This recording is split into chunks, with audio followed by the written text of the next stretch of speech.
Hi everyone, and welcome to IDT 601 Instructional Analysis. My name is Dr. Allen, and I'm very excited to be your instructor for this class.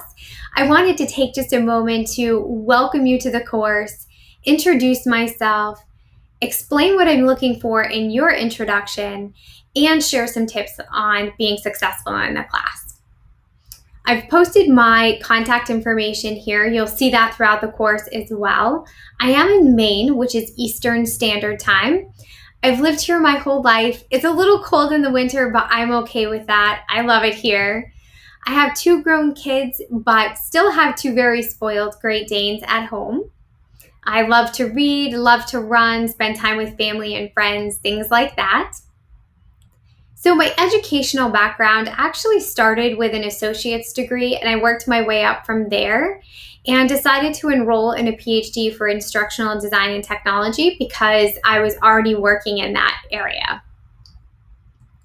My work experience is as follows.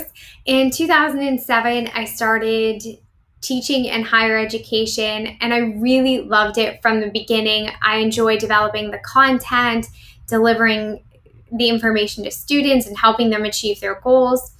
Almost right away, I had the opportunity to get involved in designing, developing, and delivering online content, which I really enjoyed.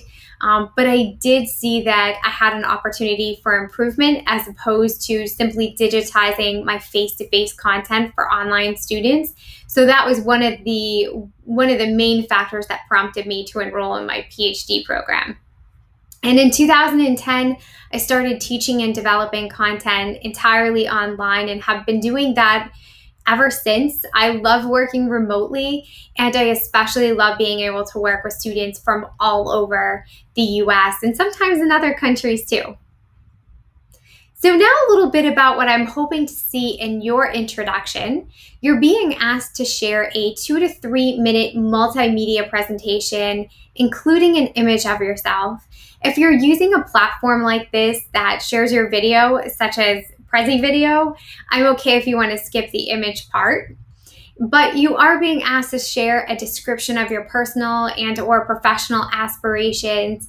Describe how your work experience relates to IDT and how you envision applying the instructional design competencies in either your current role or a future role that you hope to obtain. So now a couple of tips on the class and kind of a general layout of how we'll be approaching the requirements for this course. In this first week of class, we'll be using the problem identification document to help you identify a problem that you can use as the focus of a lesson that you'll be creating throughout the program. So a couple of tips to keep in mind.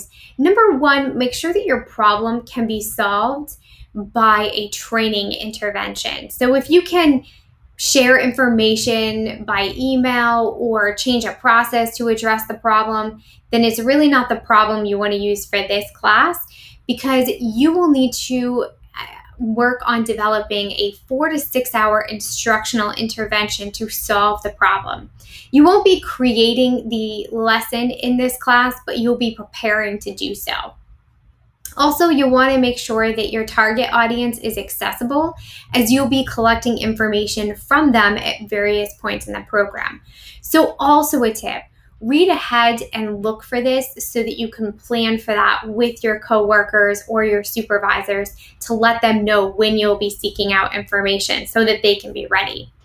And also, you must be able to share the details of your lesson in this class as well as in future classes. So you want to make sure that you're staying away from proprietary information within your training. So week 1 will be identifying the problem. All the remaining weeks of the class will actually be working with the IDFEA template. And I've color-coded the different sections of this template that we'll be working on each week. So I wanted to just share that here with you. You'll also find this template in the class, but keep in mind that once you've started the template, you want to save that on your computer so that you can pull it up and add to it each week. So I hope this information was helpful. If you have any questions throughout the class, please don't ever hesitate to reach out. I'm here to support you. Thank you so much for your time. I hope you all have a great